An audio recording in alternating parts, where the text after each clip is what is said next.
Donc là, on explore la plateforme la plus complexe, là, à mon avis, qui est le centre étudiant, qui est vraiment la plateforme plus administrative pour aller consulter tout ce qui est inscription au cours, paiement des frais de scolarité, des droits de scolarité.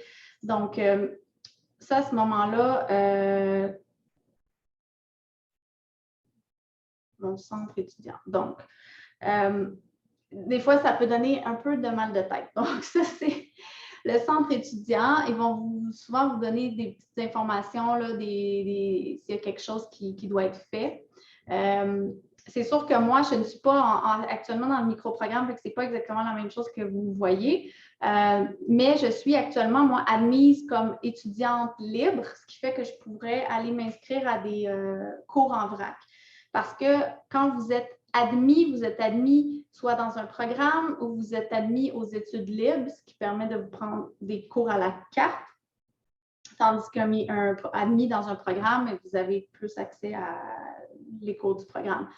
Donc, ici, on voit qu'il y a différentes sections. Il y a vos données personnelles en bas, que je ne montrerai pas trop longtemps. Et il y a au niveau des cours, là, je suis inscrite à aucun cours, mais si je voulais m'inscrire, par exemple, pour mettre dans mon panier et payer un cours, ben, j'irais dans inscription et je rechercherais un cours. Évidemment, il faut choisir, mettons que je veux m'inscrire à quelque chose à l'automne. Il faut rechercher le cours avec son sigle, idéalement. Par exemple, j'en avais mis un dans mon panier, mais admettons que je voudrais en choisir un autre. Donc, eux vont me dire qu'en tant qu'étudiante libre, j'ai accès à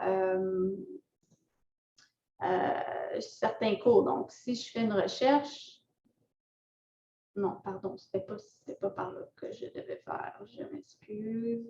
Mais c'est bien que vous voyez tous mes essais et erreurs parce qu'on se perd souvent là-dedans. Donc, si je fais dans inscription à l'automne, et que je veux rechercher un cours.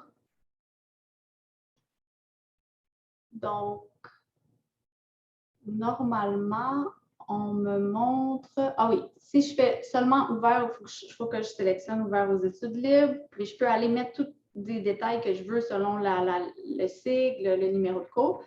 Et si je mets juste ouvert, on va me proposer différents types de cours. Donc, en tant qu'étudiante libre, j'ai accès à tout ça. Là. Donc, par exemple, que je voudrais écrire en anglais 1. À ce moment-là, je clique sur le cours et je vais le mettre dans mon panier. C'est-à-dire, je vais vérifier si ça me convient, le lieu, l'heure, les dates, tout ça. Je vais faire sélectionner cours.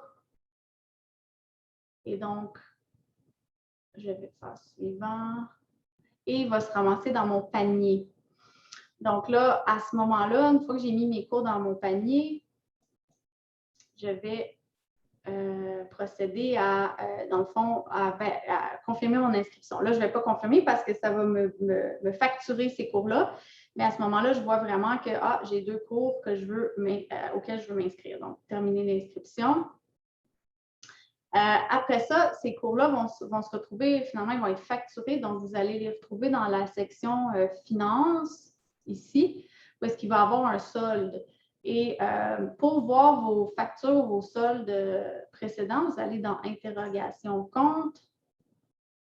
Et à ce moment-là, on voit que je n'ai rien, mais si je vais dans Frais exigibles facture, je n'ai rien non plus, mais si je vais dans Paiement, et que je choisis une date, par exemple, ultérieure.